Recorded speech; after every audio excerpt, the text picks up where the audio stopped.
There's a very specific 2-second pause. It happens right after someone asks a highly intelligent person an easy question. Not because they don't know the answer, because their mind is checking tone, checking intent, weighing 3 other meanings before settling on one.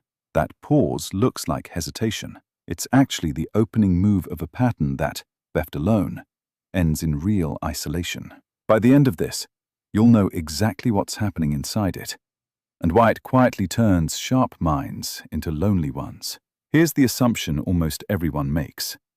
Smart people end up alone because they think they're better than everyone else. That's comfortable, and it's wrong. A highly intelligent mind automatically reads tone, checks it against behavior, flags anything that doesn't line up. That's not arrogance. It's a processing habit. Most everyday conversation isn't built to survive that kind of scrutiny. It's built for speed and familiarity, not depth. So the intelligent person isn't rejecting people. They're sitting in an exchange that gives their mind nothing to hold on to. It looks fine on the surface, until you see what it does, quietly over years. Here's the first piece most people miss. The standard isn't higher, it's different. Psychologists who study cognitive complexity have found that people who process information at greater depth genuinely experience shallow interaction differently. A friendly exchange satisfies most people. For a deeper processing mind, that same exchange can leave them feeling more alone afterward. Not because anyone did anything wrong, but because their mind got nothing to hold on to. The way a body isn't nourished by food with no substance in it. From the outside, it looks like pickiness. It's closer to a mismatch nobody signed up for. This goes deeper than they're just introverted. Most highly intelligent people didn't arrive at adulthood comfortable being fully themselves. Somewhere earlier, the complete version of their thinking got met with confusion or the label too much. A pattern-detecting mind recorded that, not as a wound, as information. Full expression doesn't reliably lead to being understood. So they adapted, editing themselves in real time. Call it what it is, a trust calibration, a learned setting deciding how much of the real thinking is safe to show. And it stops being a conscious choice fast. It becomes the default. Here's the mechanism. In youth, connection is handed to you.